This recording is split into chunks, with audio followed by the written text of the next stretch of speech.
faut donner un titre se disant au message.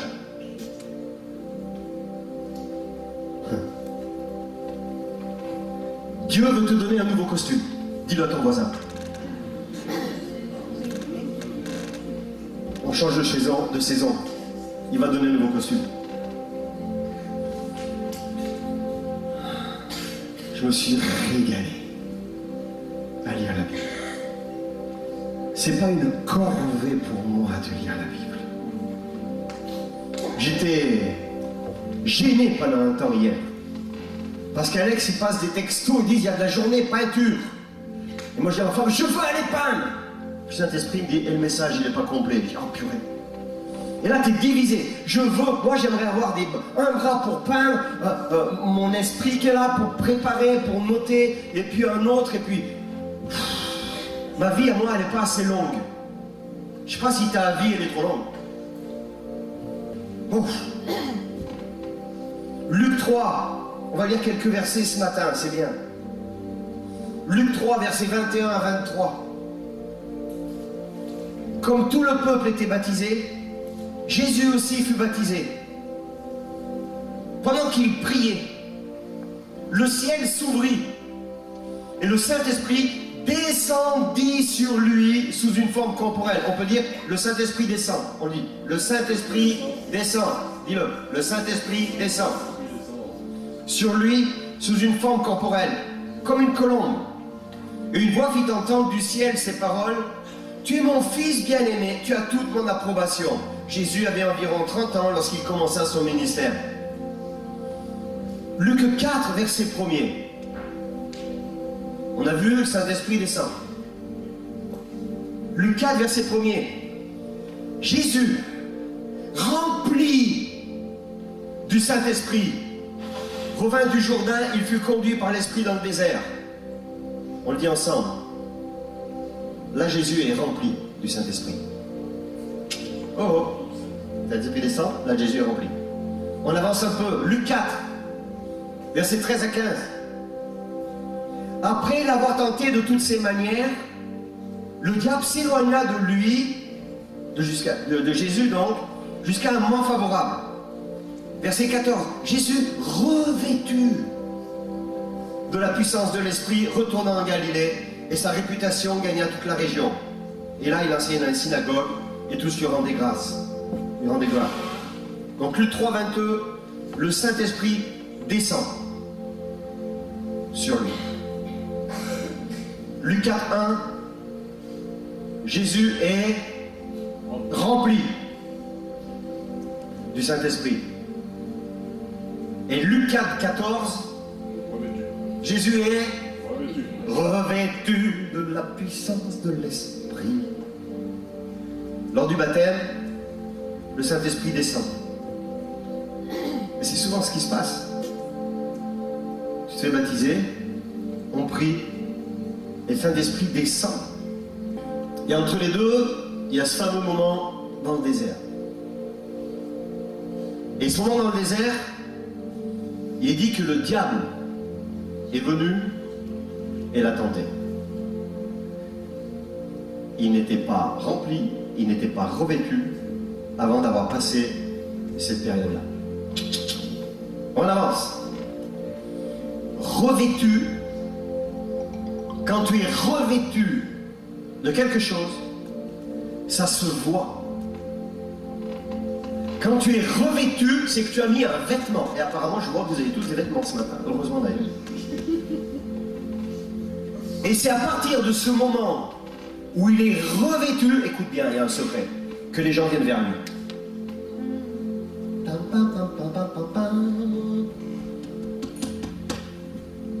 Au verset 13, il est dit qu'il a été tenté de toutes les manières. Et le diable s'est éloigné. Et alors, au verset 14, il a été revêtu. Si tu n'es pas rempli à l'intérieur pleinement, tu ne peux pas être revêtu. Si à l'intérieur le diable règne encore quelque part, tu ne peux pas être revêtu. Je ne peux pas avoir la moitié d'un vêtement. Et si j'ai la moitié d'un vêtement, il y a quelque part on voit ma nudité. Ça va ? Facile. Quand je suis revêtu, c'est que j'ai mis un vêtement. Et ma Bible à moi, elle dit que Jésus était revêtu du Saint-Esprit. C'est-à-dire qu'on a besoin de cette puissance. C'est que le Saint-Esprit ne veut pas simplement nous visiter, même avec le meilleur groupe de louanges du monde. Oh là là, c'est fort ça. Est-ce que vous comprenez? Vous comprenez le truc? Parce que pendant les moments de louange, il peut te visiter, tu peux être bien. Mais c'est juste la première étape. Et lorsque je mets un vêtement, ça montre qui je suis. Ton vêtement, il montre qui tu es. Et moi, j'aime bien m'habiller. Maintenant, c'est ma femme qui choisit mes vêtements. Est-ce que vous savez pourquoi? Est-ce que vous savez pourquoi c'est elle qui choisit mes vêtements? Pourquoi? Pour que ça soit? C'est jamais accordé. Ensuite? Pourquoi? Pour lui plaire.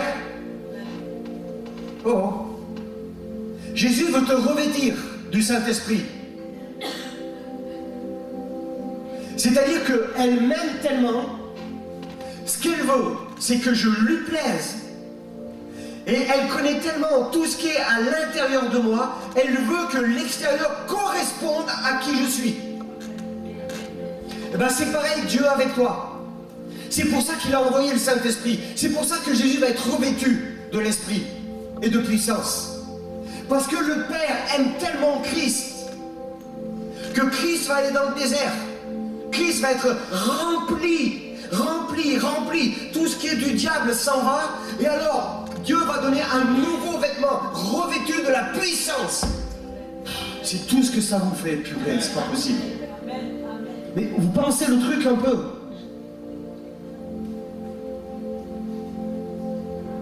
Parce que c'est ce que Dieu veut faire avec nous, mes amis. Le Saint-Esprit le conduit au désert et le diable va en profiter. Le diable ne soupçonne même pas que tout ce qu'il va faire, ça va se retourner contre lui. Il ne soupçonne même pas. Le diable, il devait être content. Je vais le tenter, là, manque de peau, il répond par la parole, Jésus. Et Jésus va être revêtu de la puissance de l'Esprit. Et lorsqu'on est revêtu, c'est qu'il y a un aspect extérieur qui est différent. Il y a une apparence extérieure qui est différente. Moi, je vais vous raconter l'histoire d'un pasteur, c'est un ami, je connais depuis longtemps. Et puis, il nous a raconté cette histoire extraordinaire. Un jour, il était à un mariage. C'était un mariage de personnes très importantes. Alors, il avait fait faire un nouveau costume, un beau costume. Et puis, il était avec des gens officiels. Et puis, le soir arrive, il y avait la fête, il avait toujours le costume, la cravate très bien mis. Vous savez, c'est le mariage haut de gamme, quoi. Et puis là, il y a son téléphone qui sonne. Et puis on lui dit, écoute, ta maman, elle est depuis ce matin à l'hôpital, on n'a pas voulu te déranger, viens vite. Alors lui, il va à l'hôpital, et vous savez, l'hôpital, c'est l'hôpital. Il y a les gens avec des blouses blanches, il y en a qui sont comme ça. Et lui, il arrive costume cravate, là, et puis il voit sa maman qui était dans une petite chambre, un truc entre deux... c'est pas la chambre, c'est des blocs d'attente, là. Et puis elle souffrait. Et puis... il y a la famille qui est là et la famille lui dit, nous on a demandé ce qu'il y ait une chambre et puis ça passe pas, ils veulent pas donner de chambre, il n'y a pas de chambre. Alors lui il est arrivé, il a dit c'est qui le chef ici? Alors la famille dit voilà, ils l'ont conduit vers le responsable. Il a dit j'aimerais une place pour cette dame s'il vous plaît. Et ils ont pris la maman, ils ne savaient pas que c'est la maman. Puis ils l'ont conduit dans la chambre. Et la nuit a passé et au matin, il y a les autorités de l'hôpital qui sont passées. Il lui dit mais monsieur, mais vous êtes qui? Dis-moi, je suis juste le fils de la maman. À cause de son costume. On dit, mais monsieur, quand on vous a vu arriver, on a cru que vous étiez un éminent personnage, vous étiez... Elle dit, oui, moi je suis ministre. Est-ce que vous comprenez le vêtement?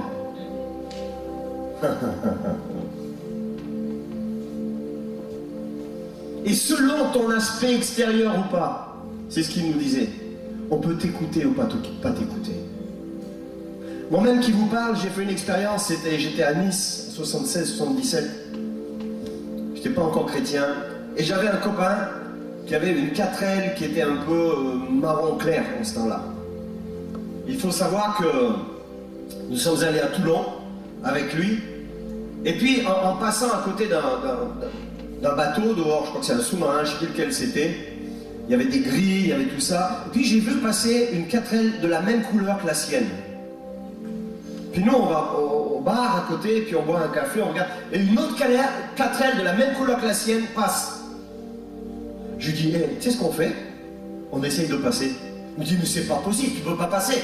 Je lui dis, pourquoi? T'as la même voiture qu'eux? Il me dit, mais ça passera pas. Je dis, qu'est-ce qu'on en a à faire? Alors, voilà, on a fermé le col, comme ça on s'est mis dans... Et je lui dis, tu y vas, tu fais pas le mec qui hésite. Bon, si tu veux. Je dis, tu fais le chauffeur.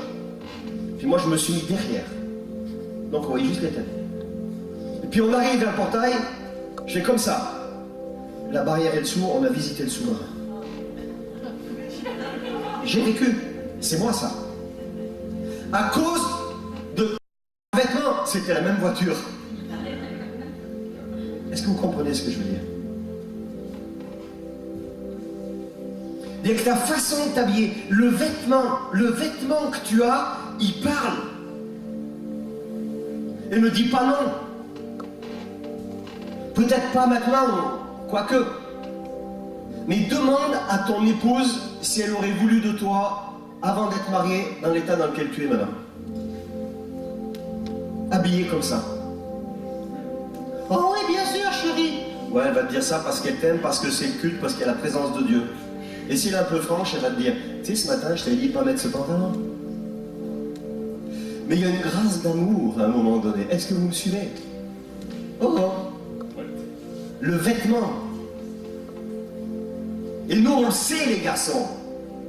Parce que selon comment s'habillent les filles, un peu trop court, un peu trop décolleté, ben ma fille, ta réputation est faite. Ça, c'est le rôle des parents quand l'enfant est à la maison.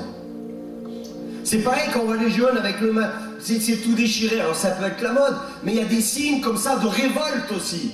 Oui ou non? Dire que le vêtement à l'extérieur, il parle. Et Jésus, il fallait qu'il soit revêtu. Jésus est revêtu de puissance. Alléluia. Oh, aïe, aïe, aïe. Si on prêchait qu'on parlait plus de la puissance de Dieu, mais de la dynamite de Dieu, on serait plus proche du grec de notre patois de Canaan aujourd'hui. Et c'est revêtu de cette dynamite, cette puissance que Jésus sort du désert. Revêtu, c'est son costume. Jésus était revêtu du Saint-Esprit, mais aussi de force, de puissance, de dynamite. C'est pas, oh alléluia, le Saint-Esprit est là-bas, on fait un slow. C'est la dynamite. Vous savez ce que c'est la dynamite? La dynamite, c'est la dynamite. Mais Jésus qui a été visité, Jésus qui a été rempli, Jésus qui est dans cette dimension d'être revêtu, il prenait du temps avec son Père pour être continuellement revêtu de sa puissance. Revêtu de sa puissance, c'est pas un vêtement que... Il n'y a pas de porte-manteau là à l'entrée, c'est marrant parce que tout à l'heure je suis rentré, j'ai vu qu'il y avait un porte-manteau à l'entrée de l'église. C'est juste une question de travaux parce qu'on est en train de refaire la peinture. Mais ton manteau, tu ne le laisses pas revêtu de puissance, tu ne le laisses pas à l'entrée de l'église pour le reprendre à l'extérieur. C'est du 24 heures sur 24. Et on ne vient pas à l'église pour se faire du bien. Oui, je suis d'accord avec ce que Marie-Claire a dit. Des fois, c'est plus difficile que d'autres. Et gloire à Dieu, le rassemblement des saints est là où on peut se porter les uns les autres. Mais le cœur de Dieu, c'est que tu as un nouveau vêtement et que tu sois revêtu de sa puissance. Dis Amen. Fou. Et je trouve que c'est dommage de se contenter d'avoir été visité. Et tu connais ton état à l'intérieur. La visitation, c'est un instant limité. Visiter, c'est pour ça qu'il y a quelque temps, on disait, qui est-ce qui nous visite? Tu sais, ça veut dire, tu es venu, tu peux repartir. Tu ne viens pas nous visiter. Non, non. Qui est-ce qui est là pour la première fois? Pas quelqu'un qui nous visite. Quand tu dis à quelqu'un que tu es un visiteur, ça veut dire qu'à un moment donné, tu vas te barrer, quoi. Vous comprenez la différence?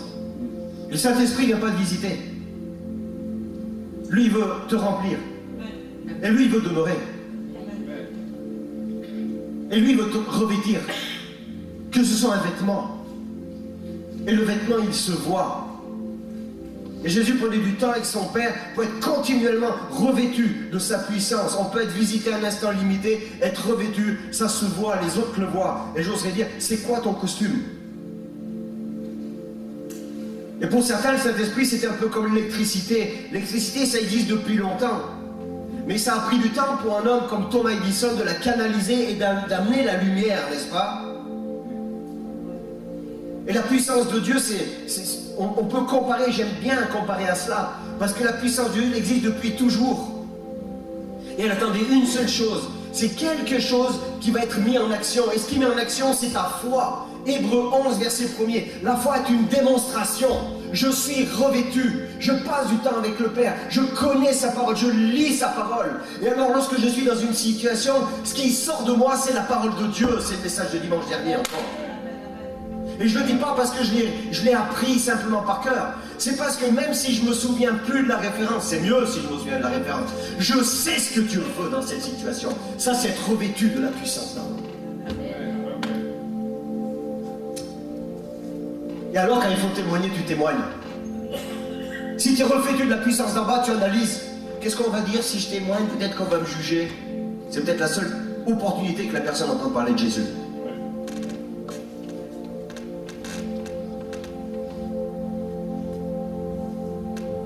Acte 1, verset 8 nous dit: vous recevrez une puissance lorsque le Saint-Esprit viendra sur vous.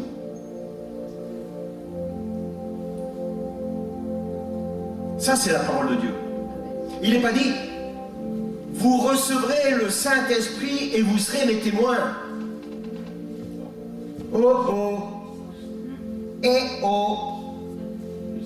Et oh. Vous recevrez une puissance lorsque le Saint-Esprit est là. Je ne pense plus comme le monde. Mais l'évangile, ma Bible à moi, elle dit que c'est une démonstration de puissance. L'évangile à moi, la Bible ne me dit pas que c'est penser le contraire du monde. Parce que je peux être un petit rebelle réactionnaire à penser le contraire du monde. Ma Bible à moi, elle dit: vous recevrez une puissance, alléluia, le Saint-Esprit venant sur vous, et vous serez mes témoins. Et la façon de témoigner, c'est pas juste le Saint-Esprit qui me fait dire des choses contraires au monde, et on dit alléluia, il est chrétien. C'est parce qu'il y a la puissance de Dieu, parce que je suis revêtu. Et quand tu es revêtu, c'est la puissance de Dieu qui est manifestée. Amen. Amen. Vous recevrez une puissance lorsque le Saint-Esprit viendra sur vous, et vous serez mes témoins à Jérusalem, dans toute la Judée, dans la Samarie jusqu'aux extrémités de la terre. Juste ce verset-là nous dit bien que cette puissance qu'on reçoit, cette visitation du Saint-Esprit, c'est pas juste une visitation limitée. Parce que c'est pas limité, parce que pour être témoin à Jérusalem, dans la Judée, dans la Samarie et aux extrémités de la terre, à mon avis, il faut quand même du temps. Et ça se fait pas en un jour. Oh, le Saint-Esprit est sur moi, je suis témoin partout. Sois d'abord témoin de Jérusalem, c'est ta famille. Alléluia. Amen. Et là, c'est un peu une démonstration de puissance. N'est-ce pas? Sinon, on a tendance à vouloir penser comme eux, tellement on les aime, à être diplomates, et finalement, c'est eux qui gagnent dans leur raisonnement. On presse sur le bouton de la foi, Hébreux 11, verset 1. La foi, c'est une démonstration. Alléluia. Et à ce moment-là, quand je suis revêtu, quand quelqu'un a mal à la tête, une migraine, je fais quoi? Parce que j'ai une décision à prendre. Et c'est là où on voit de quoi je suis revêtu. Oh, oh, oh, oh. Si on vient vers toi pour demander un médicament, tu es revêtu d'une pharmacie. Si on vient vers toi pour demander la prière, tu es peut-être revêtu de puissance. Amen. Alléluia. C'est ça le costume qui se voit. T'as pas un cachet? Écoute, moi je vais prier. Moi j'aime bien quand on dit: écoute, ce matin Eric, mal à la tête, prie. Alléluia. Amen. Amen. Les gens voient de quoi tu es revêtu. Je vais vous dire, je ne suis pas revêtu d'une trousse à pharmacie.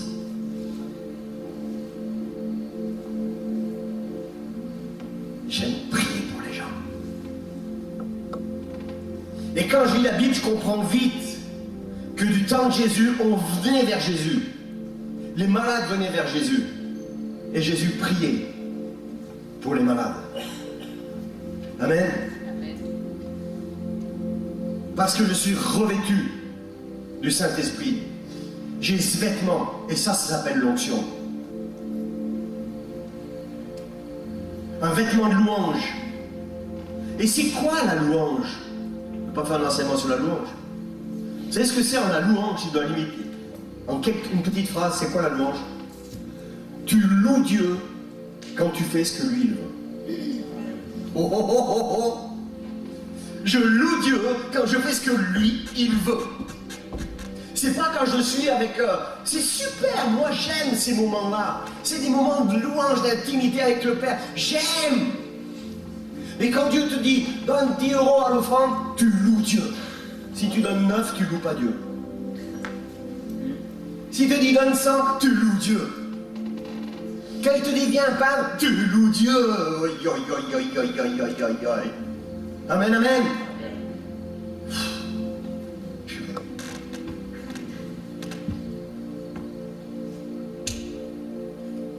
Chaque fois que je lui obéis, je le loue. C'est pas que durant les chants, même avec les yeux fermés et les mains tendues. Et la louange, c'est savoir aussi que, et être revêtu, c'est savoir aussi ce que Dieu veut concernant les malades. Moi, je sais que Dieu veut guérir. J'ai dit à mon papa, une semaine après, il est mort. Hein. J'ai dit, de toute façon, je vais prier pour toi. Il m'a dit, vas-y. Mais pour lui, le temps de Dieu, c'était qu'il retourne vers le Père. Mais je savais que je devais prier. Vous imaginez si je n'avais pas prié qu'il meurt après? Oh, vous imaginez le truc de dingue? Ça te court toute ta vie. Peut-être que je voulais guérir, puis. Waouh! La seule possibilité d'adorer Dieu, c'est en esprit.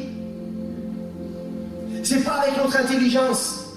C'est pas avec un comportement changé. C'est en esprit. L'adorer, c'est faire ce que lui, il veut que je fasse. Demande pardon à un tel, il t'a dit ça, fais-le. C'est un signe d'adoration. C'est pas un signe que tu es devenu chrétien. Non. C'est un signe que tu l'adores. Si Dieu te dit viens au culte dimanche et tu es fatigué, tu dis je suis fatigué. Tu l'adores pas.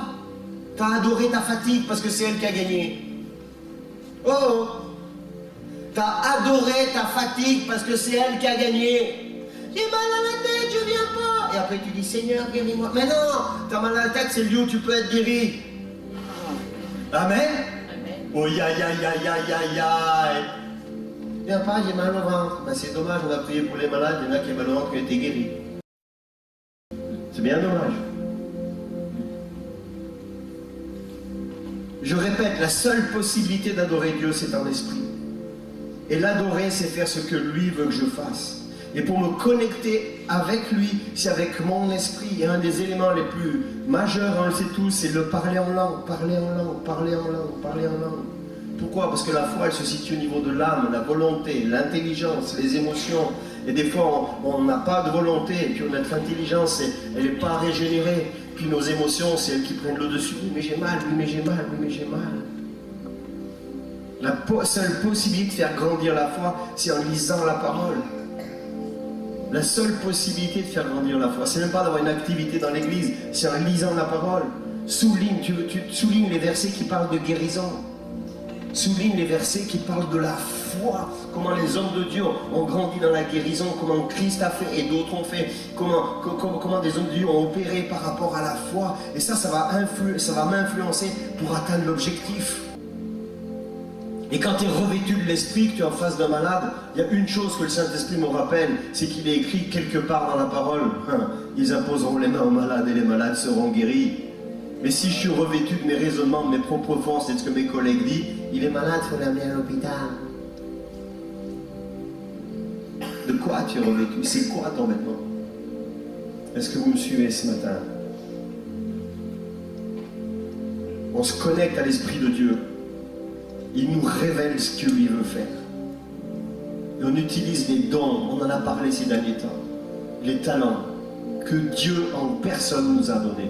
Tous les dons, les talents que nous avons chacun d'entre nous sont au service des autres. Alléluia. Tu te rends compte, c'est comme si tu as une boîte à outils et puis tu t'en sers pas. Être rempli, j'ai été rempli. Oui, mais qu'est-ce qui reste aujourd'hui? Tout ce que tu as reçu. Dieu veut te revêtir. Amen. Dieu veut te donner un nouveau manteau. Revêtu. Revêtu. Un nouveau manteau. Ésaïe 61. J'aime dans ma version 8 secondes. Verset 1 à 3. L'Esprit du Seigneur. Vous vous rendez compte, c'est ce que Christ a revendiqué. C'est ce que Christ a déclaré. Christ a déclaré ça. Alors combien plus forte raison nous-mêmes, l'Esprit du Seigneur, de l'Éternel, est sur moi.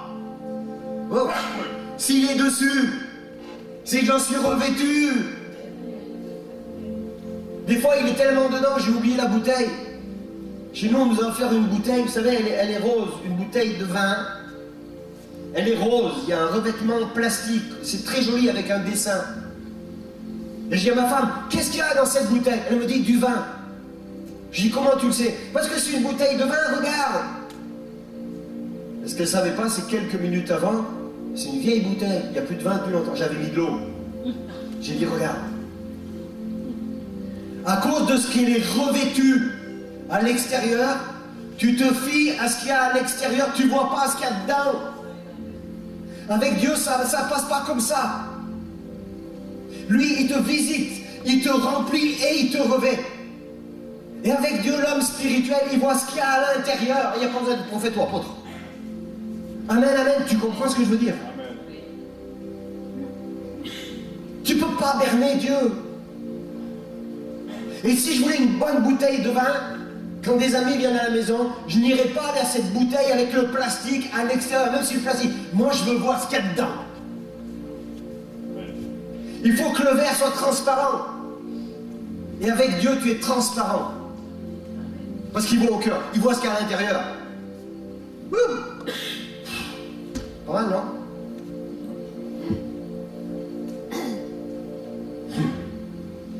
Si tu savais le vêtement que Dieu veut te donner ça. Du Seigneur, l'Éternel est sur moi, parce que l'Éternel m'a consacré par onction pour annoncer de bonnes nouvelles aux pauvres. Alors tout ça, on le sait, on le lit, on va le lire.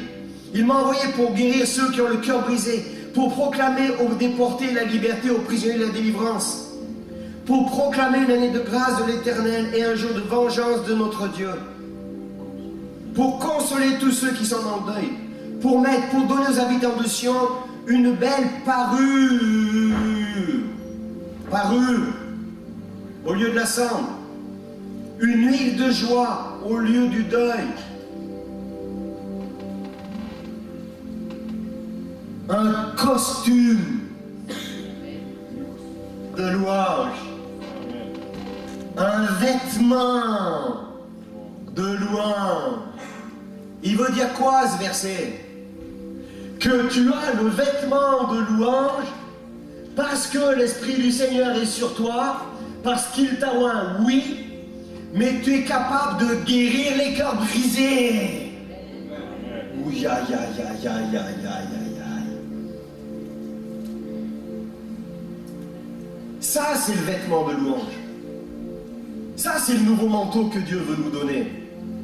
Parce que la louange, c'est lorsque je vis cette expérience, cette vie magnifique d'Ésaïe 61, il t'envoie pour guérir ceux qui ont le cœur brisé. Dès que tu commences à t'intéresser aux pauvres, c'est un vêtement de louange. Dès que tu t'adresses à quelqu'un qui a le cœur brisé pour lui amener la parole de Dieu, c'est un vêtement de louange. Amen. Dès que tu proclames à ceux qui sont déportés de la liberté, aux prisonniers la délivrance, quelqu'un qui est prisonnier, quelqu'un qui est dans ses chaînes, quand tu proclames la parole, c'est un vêtement de louange. Le vêtement de louange, c'est pas avec ta musique ou mes CD, moi, dans mon bureau. Non, non, non. Non, non, non, non. C'est pas que ça. Et j'ai une bonne nouvelle. L'Éternel t'a consacré. L'Éternel t'a oint pour annoncer une bonne nouvelle aux pauvres. Il t'a envoyé pour guérir. Et que ta journée soit une journée de louange. Que tu sois revêtu de ce vêtement de louange. C'est un nouveau manteau que Dieu veut te donner.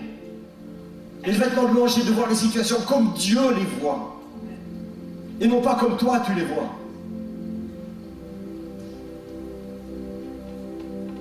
Une belle parure au lieu de la cendre, une huile de joie au lieu du deuil. L'Esprit du Seigneur est sur moi, alors j'ai ce vêtement de louange. Ce costume de louange. Là où il y a le deuil. Et le deuil, c'est pas la perte simplement de quelqu'un. On fait le deuil de tellement de choses dans ces temps. Une mauvaise nouvelle. Ton patron, ta famille, tes enfants. Pas Dieu qui meurt. Mauvaise nouvelle. Vêtement de louange. Comment Dieu voit la situation. Loue-le en proclamant comment Dieu voit la situation. Ça, c'est le vêtement de louange. Et parce que l'Esprit du Seigneur est sur moi, alors j'ai ce vêtement de louange. Mes actes sont des actions qui louent mon Dieu. Et parce que l'Esprit du Seigneur est sur moi, alors ma décision, c'est de me comporter comme le Saint-Esprit me dit de me comporter. Amen. Ma décision, c'est de prier pour les malades. Après, de leur en cacher si tu veux, pas de souci. Mais d'abord, prie pour eux. Alors, parce que l'Esprit du Seigneur est sur moi, j'ai ce vêtement de louange. Je suis revêtu de la puissance d'en haut. Et alors, ma décision, c'est de ne pas me conformer à ce que le monde me dit. Si ce que le monde me dit est contraire à la parole de Dieu. Parce que j'ai ce vêtement de louange, parce que je suis revêtu, inévitablement, c'était comme une voiture. Tu veux faire des kilomètres, tu es obligé de passer par la pompe à essence. Tu es obligé de lire la parole. Mais c'est une obligation d'amour. Est-ce que vous me suivez? Pour que le moteur de la voiture fonctionne, tu es obligé de mettre du gasoil. Et tu attends pas que la voiture elle tombe en panne, en principe. Moi, fut un temps où il fallait qu'elle tombe en panne pour que j'en mette. Mais moi, dans ma relation avec Dieu, j'attends pas de tomber en panne. Mais c'est ma décision de lire la parole, ma décision de prier, ma décision de servir à Christ. Et vous savez quoi? Toutes les décisions que je prends, elles font ma personnalité. Et Dieu me donne le vêtement conforme à ma personnalité. Et c'est revêtu de ce vêtement de louange que je peux annoncer une bonne nouvelle aux pauvres. C'est pas un raisonnement humain. C'est la puissance de Dieu. C'est la puissance du Saint-Esprit. 3 étapes, on l'a vu. Le Saint-Esprit descend. Le Saint-Esprit remplit. Et le Saint-Esprit, il les revêt. Il donne un nouveau vêtement.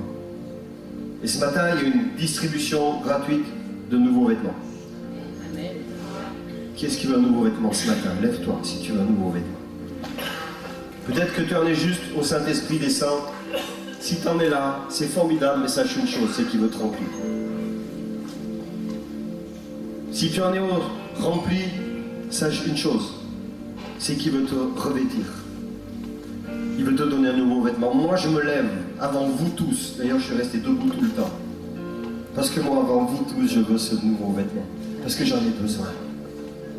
Parce que je ne veux pas me contenter d'être rempli. Je ne veux pas me contenter du Saint-Esprit qui descend. Et en étant revêtu, je veux vivre des moments de louange extraordinaires comme on a vécu ce matin. En disant, mais Seigneur, c'est un plus encore. Je suis revêtu, mais je peux encore aller plus loin. Distribution gratuite.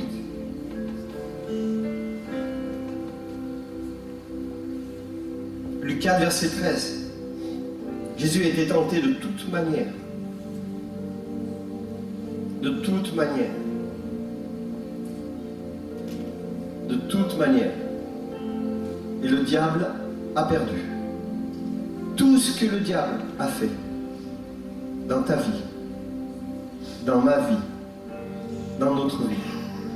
Et là où nous avons été vainqueurs, ça a permis et ça permet encore au Saint-Esprit de descendre, de prendre la place, de te remplir et de te revêtir. Et c'est dans cette dimension que Dieu veut t'utiliser. C'est pour cela que bien souvent le Seigneur nous utilise là où on a saisi des victoires. Et le piège du diable, c'est de nous faire croire que nous avons été juste visités par moments par le Saint-Esprit. Et Dieu dit à plusieurs ce matin, je ne t'ai pas simplement visité. Même Si le Saint-Esprit t'a visité au départ, sache qu'à cause de ta persévérance, à cause de ta foi, il t'a rempli. Et alors qu'il te remplissait, à cause de ta persévérance et à cause de ta foi, alors il te revêt. Il te revêt ce matin. Il te revêt ce matin, il te revêt de puissance. La puissance du Saint-Esprit. Là où tu as été vainqueur, là où tu as saisi la victoire en Christ, il te revêt ce matin. Mettons juste la main sur le cœur, simplement. Puis je vais demander à Marie-Claire de venir aussi. Simplement, je vais prier. Seigneur, merci pour le nouveau vêtement que tu nous donnes ce matin. Seigneur, un esprit de louange, un vêtement de louange. Que le deuil soit ôté ce matin parmi nous. Au nom de Jésus. Merci pour ce vêtement de louange, cette louange qui consiste d'annoncer la bonne nouvelle aux pauvres, qui consiste de guérir les malades, qui consiste de guérir ceux qui ont le cœur brisé, ceux qui consiste de proclamer aux déportés la liberté et aux prisonniers la délivrance. Si nous recevons ensemble ce nouveau vêtement, et je vois plusieurs vêtements blancs qui descendent sur beaucoup d'entre nous ce matin. Ne vous laissez pas avoir par le diable. Ma Bible dit que lorsque Jésus a été tenté dans le désert, le diable, il a fui parce que Jésus a répondu avec la parole. Et alors Jésus est sorti du désert, revêtu de la puissance du Saint-Esprit, un nouveau vêtement. Et là où tu as répondu par la parole, là où tu as proclamé le règne de Christ sur ta vie, sur les situations, saisis une fois pour toutes que tu n'as pas été simplement visité, mais rempli et revêtu. Au nom de Jésus. Ne te prends plus la tête avec ça. Maintenant, le Seigneur s'en occupe. Et laisse-toi être un outil entre les mains de Dieu. Et à partir du moment où on réouvre les yeux, nous puissions voir la vie comme Dieu nous donne de la voir. Revêtu du Saint-Esprit, un nouveau vêtement. Un vêtement qui donne l'identité. Un vêtement qui attire les gens. Parce que Jésus, il n'attirait pas les foules avant ce passage obligatoire du désert. Mais après, les gens le suivaient. Il attirait parce qu'il était revêtu du Saint-Esprit, revêtu de la puissance de Dieu. Alors reçois. Si tu veux recevoir, on laisse tends les mains comme pour recevoir. Moi, je tends les mains comme pour recevoir. Je veux recevoir ce matin. Je veux recevoir un nouveau vêtement. Je le prends. Je le prends, un vêtement de louange. Seigneur, je ne veux plus voir les situations comme le monde le voit, comme mes sentiments le voient, comme mes émotions le voient, comme les circonstances humaines le voient. Mais je vois comme toi tu vois, revêtu du Saint-Esprit, revêtu de la puissance d'en haut. Et je saisis ce vêtement, Seigneur. Je le fais mien. Et je veux servir à ta gloire. Au nom de Jésus. Seigneur, merci. Merci pour ce que tu fais dans nos vies ce matin. Seigneur, on a saisi, mais on ne veut pas juste saisir, on veut prendre et faire nôtre. On veut que ça remplisse notre vie. On veut que ça devienne un nouveau système de pensée. Et on ne veut pas se laisser avoir. Lorsqu'on sort d'ici, parce qu'on entend, parce qu'on voit, on veut se laisser remplir par toi, habillé par toi, et que ça devienne un système de pensée. Seigneur, on veut appeler ce qui s'appelle péché, péché. On veut appeler vérité ce qui s'appelle vérité. On ne veut pas masquer les choses, que ce soit pour notre propre vie ou ce qu'on voit autour. Mais justement, on veut voir les choses telles qu'elles sont pour pouvoir manifester ce revêtement que tu mets sur nous. Seigneur, on ne saisit pas, simplement. On prend, on fait nôtre. Tu veux toucher les vies. Et on va faire un appel pour ceux qui ont des besoins plus spécifiques, pour qu'on puisse prier pour eux. Maintenant, si tu as besoin, si quelque chose dans ta vie a besoin d'être porté devant Dieu, approche-toi. Approche-toi. Si tu es malade, Dieu veut te guérir. Si tu as un quelconque problème, Dieu veut le toucher. Il est celui qui a la solution. Merci Jésus.